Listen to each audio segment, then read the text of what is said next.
प्रधानमंत्री नरेंद्र मोदी ने दिल्ली में अपने 3.0 के कार्यकाल की शुरुआत की है और पीएम ने पदभार संभालते ही सबसे पहले किसानों से जुड़ी फाइलों पर साइन किया है। बड़ी जानकारी हम आपको दे रहे हैं।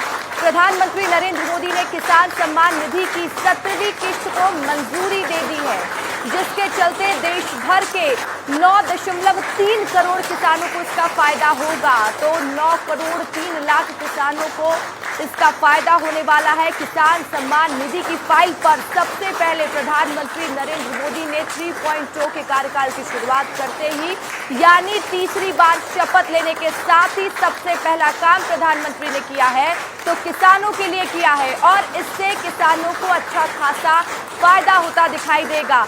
9 करोड़ किसान ऐसे हैं जिससे इनको फायदा मिलेगा। तो देखिए, किसान सम्मान निधि की फाइल को अप्रूवल प्रधानमंत्री नरेंद्र मोदी ने दे दिया है, साइन कर दिया है और किसानों को इसका फायदा भी मिलता जल्द दिखाई देगा।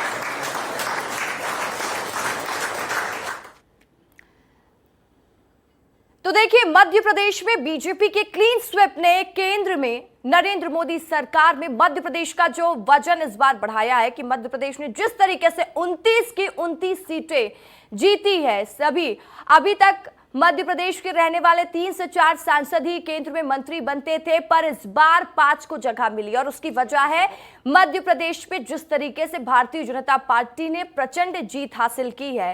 पार्टी ने सोशल इंजीनियरिंग का भी ध्यान रखा है। हम आपको बता दें, दलित चेहरे के तौर पर वीरेंद्र कुमार खटीक को तीसरी बार मंत्री बनाया गया, जबकि आदिवासी चेहरों में फग्गन सिंह कुलस्ते की जगह दूसरी बार 2 सांसद दुर्गादास उइके और सावित्री ठाकुर को पहली बार मंत्रिमंडल में जगह दिया गया है। सावित्री धार से आती हैं, जबकि उइके बैतूल से सांसद हैं।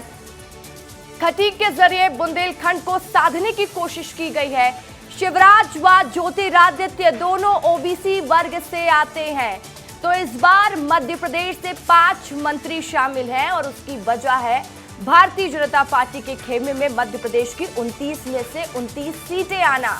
लगातार जिस तरीके से बेहतर प्रदर्शन मध्य प्रदेश में भारतीय जनता पार्टी का देखने को मिला है, यही वजह है कि मध्य प्रदेश को भी बड़ी सौगात मंत्रिमंडल में भी दी गई है और ये सौगात है कि मध्य प्रदेश से 5 मंत्री आते हैं।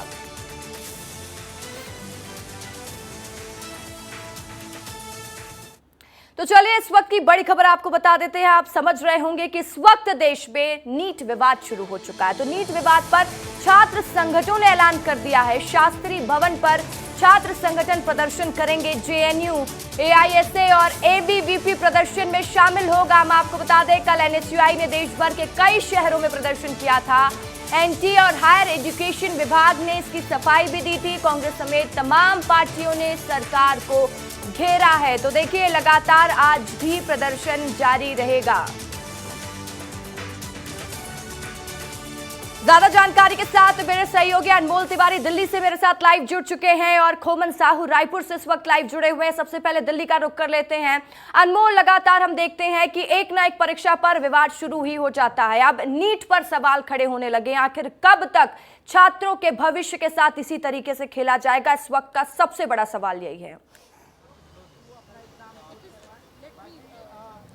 बिल्कुल रसिका, आपने ठीक कहा कि कब तक आखिरकार छात्रों के भविष्य के साथ खिलवाड़ होगा और यही जो है छात्र जो दिल्ली में प्रदर्शन कर रहे हैं उनका भी कहना यही है। और देखिए, हम अभी शास्त्री भवन के सामने खड़े हैं और यहाँ पर देखिए किस तरीके से जो छात्र हैं अपने हाथों में पोस्टर बैनर लिए हुए यहाँ पर प्रदर्शन करने पहुँचे थे। और इन्हीं छात्रों में से एक डेलीगेट्स जो है 4-5 लोग जो है अंदर अभी गए हुए थे अथॉरिटी से बात करने और अथॉरिटी से बात करके ये बाहर निकले हैं। अथॉरिटी ने इन्हें आश्वासन दिया है कि हम सारी चीज़ों को संज्ञान में लिए हैं, जो भी छात्रों का आरोप है और जो भी छात्र बता रहे हैं कि किस तरीके से पूरे नीट यूजी एग्ज़ाम में धांधली हुई है।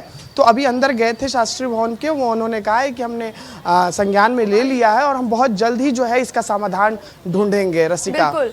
तो चलिए, रायपुर में देख लेते हैं किस तरीके का माहौल है और क्या मांग कर रहे हैं छात्र। खोमन, तस्वीरें दिखाइएगा। प्रोटेस्ट हो रहा है, लोगों से बातचीत करने की अगर पॉसिबिलिटीज हो तो वो भी कोशिश कर लीजिएगा।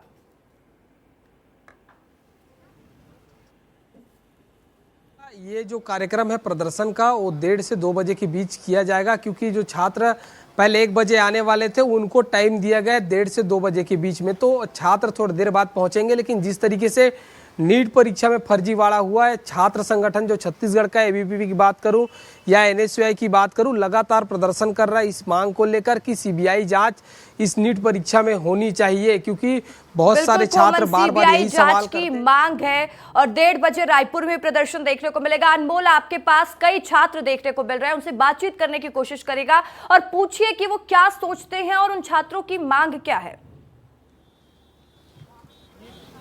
हाँ, बिल्कुल बिल्कुल रसिका, आप सही कह रही हैं कि अगर छात्रों से ही अगर ये मसला समझ लिया जाए तो बहुत आसानी होगी हमारे दर्शकों को भी समझने में। आप अंदर गए हुए थे, अंदर में क्या कुछ आप लोगों ने बातें रखी और क्या कुछ आश्वासन आप लोगों को मिला?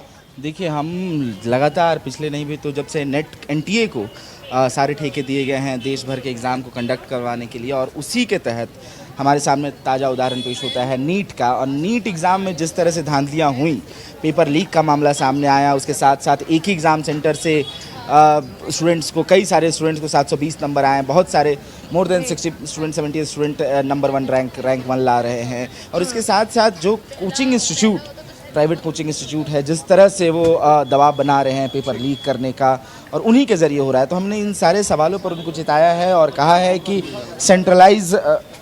सेंट्रलाइज जो एग्ज़ाम करवाने का इनकी कोशिश है कि एक देश एक एग्ज़ाम जो चाहते हैं ये इस तरह से ना हो, और ये हो कि हर एक संस्था को अपनी जिम्मेदारी लेनी पड़े। ये हाथ है पूरा झंडा लिए आप लोग आए थे आज धूप में, तपती धूप में प्रदर्शन करने? हाँ जी, इधर हम आए थे कि जून 4 में जब नीट रिज़ल्ट आया था तो 64 बच्चे ने ऑल इंडिया रैंक 1 आया था।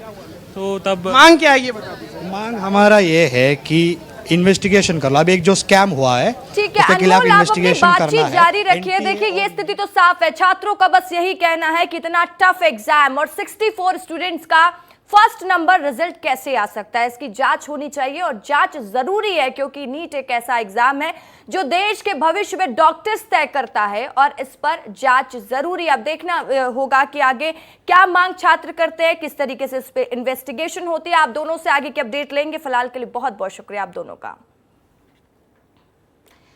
तो ये आप तस्वीरें देखिए किस तरीके से नीट विवाद बढ़ता जा रहा है, और विवाद यही है कि कैसे ऐसा हो सकता है नीट जैसे एग्जाम में 64 स्टूडेंट का नंबर 1 रैंक लग सकता है, इतना टफ एग्जाम। उसके बाद ऐसी स्थिति कैसी बन सकती है, घोटाले और धांधली की आशंका स्टूडेंट्स को भी है। बड़े सवालों के घेरे में इस बार नीट की परीक्षा है। 4 जून को जब नतीजे आते हैं तो कई सवाल भी खड़े कर देते हैं। प्रदर्शन आप देख रहे हैं, इस बार छात्र संतुष्ट नहीं हैं। सीबीआई जांच की लगातार छात्र मांग कर रहे हैं और इस पर अब सियासत भी गर्म नजर आ रही है। दिल्ली की तस्वीर हम आपको दिखा रहे हैं, अनमोल मेरे सहयोगी वहां पर मौजूद है, पल पल की अपडेट दे रहे हैं और बात कर रहे हैं छात्रों से, जहां छात्रों का ये कहना है कि नीट परीक्षा में आखिर सीबीआई जांच क्यों नहीं हो रही है, होनी चाहिए।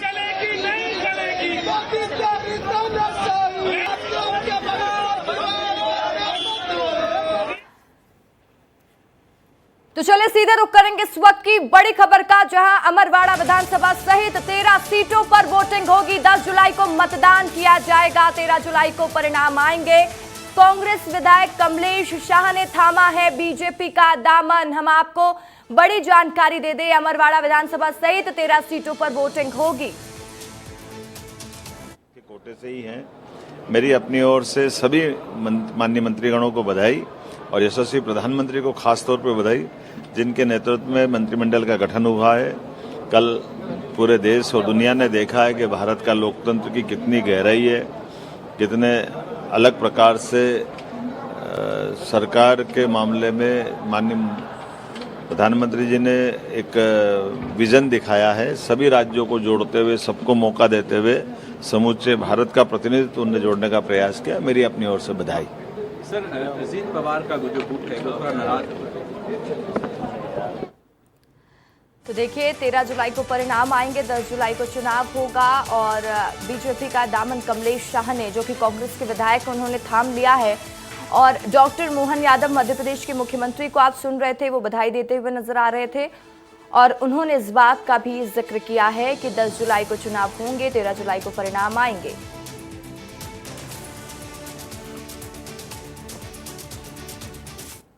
अब चलिए खबरों में बढ़ेंगे आगे। लोकसभा चुनाव खत्म हो चुके हैं, मोदी कैबिनेट की तस्वीर भी साफ हो चुकी है, जिसके चलते मध्य प्रदेश में अब 6 महीने के अंदर अंदर उपचुनाव होंगे, क्योंकि बीजेपी ने मध्य प्रदेश में कुछ सिटिंग एमएलए को लोकसभा की चुनावी मैदान में उतारा था और वो सांसद भी बन चुके हैं, चुनाव जीत चुके हैं और मोदी कैबिनेट में उन्हें जगह भी मिल चुकी है। साथ ही प्रदेश की एक सीट पर कांग्रेस प्रत्याशी बीजेपी में शामिल हुए हैं, जिसके चलते इन सीटों पर उपचुनाव करवाए जाएंगे। कौन कौन सी वो सीट है, जरा उन्हें भी देख लीजिए। मध्य प्रदेश में किन सीटों पर उपचुनाव होंगे हम आपको बताते हैं। ज्योतिरादित्य सिंधिया सांसद बनने के बाद राज्यसभा सीट इनकी खाली हो चुकी है। शिवराज सिंह चौहान की सीट भी खाली हो चुकी है। शिवराज सिंह चौहान केंद्रीय मंत्री बनने के बाद बुधनी में उपचुनाव होगा, बुधनी से विधायक भी हैं शिवराज सिंह चौहान, जो सीट अब खाली हो जाएगी और उपचुनाव वहां पर करवाया जाएगा। कमलेश शाह का जिक्र कर लेते। कमलेश शाह वही नाम है, थोड़ी देर पहले ही मैं जिक्र कर रही थी कि कांग्रेस से इस्तीफा दे दिया है कमलेश शाह ने और अमरवाड़ा सीट भी अब खाली हो चुकी है, क्योंकि कमलेश शाह बीजेपी में शामिल हो चुके हैं। और ऐसे में सबसे बड़ा सवाल यह है कि बुधनी का उत्तराधिकारी कौन होगा? क्या वो पूर्व सीएम शिवराज सिंह चौहान के बेटे कार्तिकेय होंगे? क्योंकि लोकसभा चुनाव और विधानसभा 2023 के चुनाव में बेहद ही एक्टिव नजर आए, और या फिर कोई और होगा। खैर, ये तो वक्त आने पर ही पता चल जाएगा। आपको बताएंगे कि आखिर कौन होगा। और इसी के साथ इसी खबर पर विस्तार से चर्चा करने के लिए ब्यूरो चीफ श्याम सिंह तोमर मेरे साथ लाइव जुड़ चुके हैं। उन्हीं से समझते हैं। श्याम, कुछ सीटें ऐसी है जहां पर फिर उपचुनाव होना है और उस सीट का जिक्र भी हम अभी कर रहे थे, दर्शकों को जानकारी भी दे रहे थे, लेकिन सबसे ज्यादा जो सस्पेंस है वो बुधनी सीट पर है कि उपचुनाव होगा तो, लेकिन आखिर बुधनी का उत्तराधिकारी कौन होगा? देखिए, बड़ा सवाल यही है, जो राजनीतिक पंडित हैं वो भी कयास लगा रहे हैं, जो पत्रकार हैं वो भी कयास लगा रहे हैं कि आखिर बुधनी अब चेहरा किसको बनाएगी। यानी ये तय है कि शिवराज सिंह चौहान की ही मर्जी चलेगी, वो जिसे अपना प्रतिनिधि बनाएंगे वही चेहरा बनेगा, लेकिन वो कौन होगा इस पर जो है। लेकिन बड़ी बात यह है कि केंद्रीय संगठन को भी ये जिम्मा दिया गया है कि ऐसा ना हो कि परिवारवाद चल जाए, ऐसा ना हो कि जो है कहीं ना कहीं होता है कि हम अपने जिसको चाहता है उसको आगे बढ़ाना चाहते, ऐसा नहीं होगा। सर्वमान्य नेता वहां के लिए चुना जाएगा। ये बीजेपी में अभी चर्चा चल रही है। तो देखिए, बीजेपी में चर्चा तो हो रही है। हम उन सीटों की भी बात कर लेते हैं। अमरवाड़ा देख लीजिए कि कांग्रेस के को फिर से एक बार झटका लगा, कांग्रेस के विधायक बीजेपी में शामिल हो गए, वहां पर भी उपचुनाव जैसी स्थिति बनने वाली है। तो कहीं ना कहीं जो लोकसभा चुनाव ने एक संदेश दिया, संदेश ये था कि 29 की 29 सीटें भारतीय जनता पार्टी जीत गई और यही वजह थी कि 5 मंत्री मध्य प्रदेश से बनाए गए। और फिर एक बार कांग्रेस को झटका लगा। क्या संकेत देने की कोशिश कांग्रेस की तरफ से हो रही है? बीजेपी इस स्ट्रैटेजी को किस तरीके से कारगर साबित कर रही है और बना रही है, क्योंकि नगरीय निकाय चुनाव 20 साल दिसंबर में होने हैं। देखिए, सीधी सी बात है, बीजेपी चाहेगी जो 29 के 29 कमल खिले हैं, तो अब विधानसभा के जो उपचुनाव हैं उसमें भी स्थिति साफ रहे। इसके साथ साथ में ये कांग्रेस की ये रणनीति होगी कि करारी हार को कैसे ये उपचुनाव में कहीं ना कहीं ये दिखाया जाए कि हम कमजोर हो सकते हैं, लेकिन रणनीति हमारी मजबूत है और उपचुनाव में देखिए हमने वो सीटें पा ली। दूसरी बड़ी बात ये, कांग्रेस ये भी चाहेगी, बदला लेना चाहेगी कि आपने जो हमारे व्यक्ति को, हमारे विधायक को तोड़ा था, ये उसका करारा जवाब है, हमने जिता लिया अपना नया चेहरा। चलिए, अब देखने वाली बात होगी कि आगे क्या स्थिति बनती है। श्याम, तमाम जानकारी के लिए बहुत बहुत शुक्रिया आपका। तो चलिए आगे बढ़ेंगे। ये तस्वीर देखिए, तस्वीर दिखाइएगा। इस तस्वीर में 2 प्रदेश के मुखिया एक साथ नजर आ रहे हैं। ये तस्वीर असम के मुख्यमंत्री डॉक्टर हेमंत विश्व शर्मा की घर की है, जहां पर मध्य प्रदेश के मुखिया सीएम डॉक्टर मोहन यादव उनसे मिलने पहुंचे। मुख्यमंत्री डॉक्टर मोहन यादव ने आज दिल्ली प्रवास के दौरान असम के मुख्यमंत्री डॉक्टर हेमंत विश्व शर्मा से उनके निवास पर सौजन्य भेंट की, गुलदस्ता दिया और अभिवादन भी किया। मुख्यमंत्री डॉक्टर शर्मा ने मुख्यमंत्री डॉक्टर यादव का असम के पारंपरिक तरीके से स्वागत करते हुए कामाख्या देवी के मंदिर की प्रतिकृति पटशिल्प का गमछा भी दिया और असम की चाय पत्ती और काजीरंगा की विश्व प्रसिद्ध राइनो गेंडा की प्रतिकृति भेंट की। और भेंट के दौरान मुख्यमंत्री डॉक्टर यादव ने मुख्यमंत्री डॉक्टर शर्मा से दोनों राज्यों के विषयों पर बातचीत की। विभिन्न विषयों पर दोनों की विस्तृत चर्चा हुई है।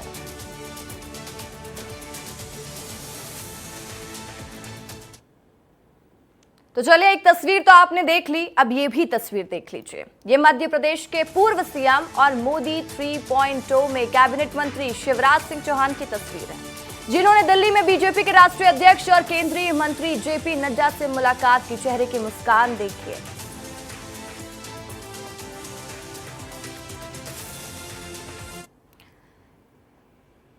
तो देखिए, प्रधानमंत्री नरेंद्र मोदी के तीसरे कार्यकाल की शुरुआत हो चुकी है। पीएम 3.0 का कार्यकाल शुरू हो चुका है और कल देर शाम राष्ट्रपति भवन में शपथ ग्रहण समारोह हुआ, जिसमें देश विदेश को लोगों ने शिरकत की। तो अलग अलग जगह से लोग पहुंचे। समारोह के बाद जेपी नड्डा के आवास पर सहभोज कार्यक्रम का भी आयोजन किया गया, जिसमें प्रदेश के मुखिया सीएम डॉक्टर मोहन यादव भी शामिल हुए और साथ ही मोदी कैबिनेट के सभी मंत्री मौजूद रहे।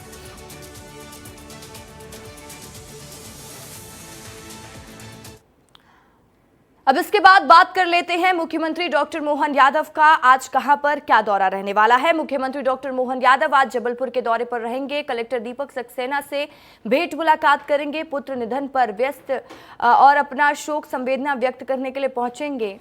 जल गंगा संवर्धन अभियान के कार्यक्रम में भी शामिल होंगे। सागर तालाब की सफाई व्यवस्था का भी निरीक्षण करेंगे।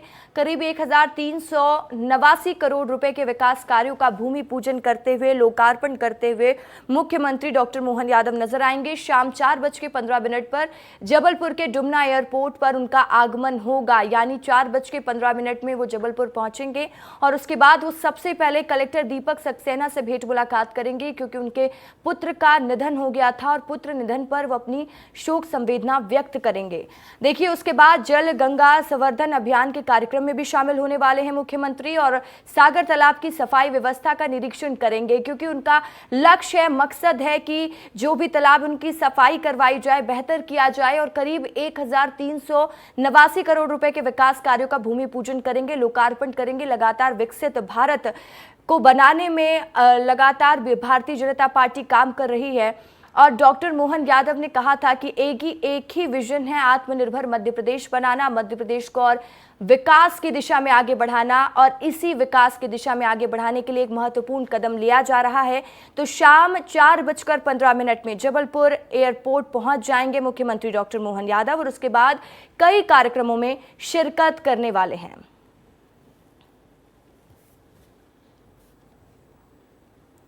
तो देखिए, मध्य प्रदेश यूथ कांग्रेस की आज अहम बैठक होने वाली है। बैठक की अध्यक्षता यूथ कांग्रेस प्रदेश अध्यक्ष मितेंद्र सिंह करेंगे। बैठक में पीसीसी चीफ जीतू पटवारी, नेता प्रतिपक्ष उमंग सिंघार भी शामिल होंगे।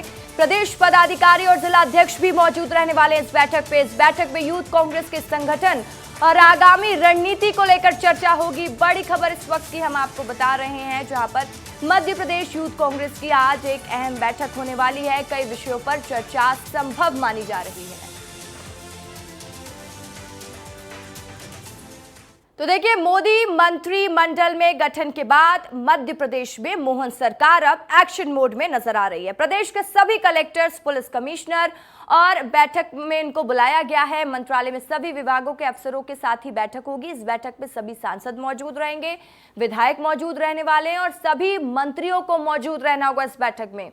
11 जून को शाम 4 बजे से CM doctor Mohan Yadav video conferencing शुरू करेंगे। 11 जून यानी कल वो तारीख रहने वाली है। कल शाम 4 बजे वीडियो कॉन्फ्रेंसिंग के जरिए इस बैठक की अध्यक्षता करते हुए मुख्यमंत्री डॉक्टर मोहन यादव नजर आएंगे।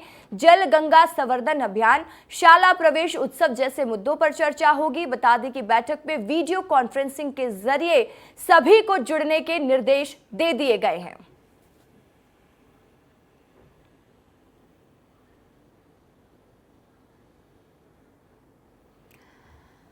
तो चुनाव खत्म हो चुके हैं और चुनाव संपन्न होने के बाद अब मोहन सरकार का पूरा फोकस है मध्य प्रदेश में व्यवस्था दुरुस्त करने में और इसी व्यवस्था को दुरुस्त करने के लिए कल एक बैठक बुलाई गई है। ये बैठक वीडियो कॉन्फ्रेंसिंग के जरिए होगी, जिसमें सभी मंत्री जुड़ने वाले हैं, सभी सांसद, सभी विधायक और साथ ही सभी अफसर को इस बैठक में जोड़ा जाएगा और कई योजनाओं पर विचार विमर्श किया जाएगा। जुलाई में बजट भी आना हो सकता है, उसको लेकर भी बैठक में चर्चा की जाए। लेकिन मध्य प्रदेश को किस तरीके से विकास की गति में आगे बढ़ाया जाए, विजन क्या है, इन तमाम विषयों पर कल की बैठक महत्वपूर्ण मानी जा रही है। और ज्यादा जानकारी के साथ मेरे सहयोगी भोपाल से विवेक पांडे मेरे साथ लाइव जुड़ चुके हैं। विवेक, अब चुनाव खत्म होने के बाद मोहन सरकार का पूरा फोकस मध्य प्रदेश की व्यवस्थाओं पर है, विकास की गति पर है। कल की बैठक इस लिहाज से कितनी महत्वपूर्ण है विवेक? देखिए, आचार संहिता को खत्म हुए 2 से 4 दिन हो चुके हैं और अब सरकार पूरी तरीके से मध्य प्रदेश में तमाम सारी गतिविधियों को फिर से शुरू करना चाहती है। और जब आचार संहिता लागू हुई थी उस वक्त सरकार ने कैबिनेट में कई डिसीजन लिए थे, लेकिन उनके प्रस्तावों को मुहर नहीं लग पाई, अंतिम मुहर नहीं लग पाई। कई मामलों में प्रशासकीय स्वीकृति मिलना बाकी है। तो ऐसे में कल सरकार तमाम सारे मंत्री, विधायक और सांसदों के साथ बैठक करेगी। और सबसे बड़ी बात है कि मोहन सरकार प्रधानमंत्री की तरफ से दिए गए 100 डेज प्लान पर भी चर्चा करेगी, जिससे मध्य प्रदेश में भी तमाम सारी केंद्र की योजनाओं को सफलतापूर्वक लागू कराया जाए। इसलिए कल इस बैठक में चर्चा होगी। और सबसे महत्वपूर्ण बात है कि मोहन यादव खुद बैठक करेंगे विधायकों से, लेकिन उससे पहले अफसरों से रिव्यू करेंगे। और रिव्यू में ये सब तमाम सारी बातें पूछी जाएंगी कि मध्य प्रदेश सरकार में 6 महीने में क्या क्या उपलब्धि मिली है और उन उपलब्धियों के जरिए अफसरों की रैंकिंग तय होगी। यानी कि अफसरों के परफॉर्मेंस पर भी सरकार नज़र रख रही है, क्योंकि अगर अफसरों का परफॉर्मेंस खराब होगा तो सरकारी योजनाओं की गति रुक जाएगी। तो ठीक इसी लिहाज से पहले मुख्यमंत्री अफसरों के साथ बैठक करेंगे। तमाम सारे अधिकारियों को मान लेना चाहिए कि कल की जो बैठक होने वाली है वो मध्य प्रदेश के विकास की रफ्तार को भी तय करेगी, साथ ही उन अफसरों के ट्रांसफर को भी तय कर सकती है। उनके परफॉर्मेंस के लिहाज से आगे उनको किस तरीके से उनको ट्रीटमेंट मिलता है, ये भी सारे विषयों पर चर्चा कल संभव मानी जा रही है। बिल्कुल सही बात है। पहले कैबिनेट की बैठक होगी, कैबिनेट की बैठक के फौरन बाद अधिकारियों की बैठक होगी और शाम को 4 बजे मंत्री, तमाम अफसर और विधायक, सांसद मौजूद रहेंगे। और इसी तमाम ये 3 बैठकों में स्पष्ट हो जाएगा कि आखिर किन किन अफसरों की परफॉर्मेंस खराब है, किसका परफॉर्मेंस बेहतर है, कौन कौन से क्षेत्र में अफसरों ने बेहतर काम किया है, कौन कौन सी योजनाओं को इम्प्लीमेंट कराया गया है। क्योंकि आचार संहिता में 80 दिन करीब सरकार से नियंत्रण नहीं था, तो ऐसे में अफसरों की पूरी जिम्मेदारी थी। अफसरों की यही 2 से 2.5 महीने की लिए गए निर्णयों के आधार पर उनके आगे ट्रांसफर, प्रमोशन और तमाम सारे फेरबदल के भी आसार बन जाएंगे। लेकिन सबसे बड़ी बात है कि कैबिनेट में सरकार यह भी फैसला ले। बैठक में क्या कुछ महत्वपूर्ण होता है वो भी जानकारी आपसे लेंगे विवेक। फिलहाल के लिए बहुत बहुत शुक्रिया आपका। तो बड़ी खबर का रुख कर लेते हैं। मोदी मंत्रिमंडल में मध्य प्रदेश को मिला है प्रतिनिधित्व। हम आपको बता दें, मुख्यमंत्री डॉक्टर मोहन यादव ने जताया प्रधानमंत्री नरेंद्र मोदी का आभार। कहा हमारे राज्य को 6 मंत्री मिले हैं, 5 लोकसभा से तो 1 राज्यसभा सांसद एल मुरुगन बने हैं मंत्री। हम आपको बड़ी जानकारी दे दें, अब मध्य प्रदेश के पास 6 मंत्री हो चुके हैं। मध्य प्रदेश के कोटे से राज्यसभा सांसद हैं एल मुरुगन। हम आपको बता दें, समूचे भारत को जोड़ने का प्रयास मोदी जी ने अपने मंत्रिमंडल में किया है। कल पूरी दुनिया ने भारत के लोकतंत्र की गहराई को देखा है, ये कहना है मध्य प्रदेश के मुख्यमंत्री डॉक्टर मोहन यादव का। यशस्वी प्रधानमंत्री का बहुत बहुत आभार। 6 मंत्री हमारे अपने राज्य को मिले हैं, 5 हमारे अपने राज्य के और 1 हमारे राज्यसभा के माननीय एल मुरुगन जी, जो मध्य प्रदेश के कोटे से ही हैं। मेरी अपनी ओर से सभी माननीय मंत्रीगणों को बधाई और यशस्वी प्रधानमंत्री को खास तौर पर बधाई।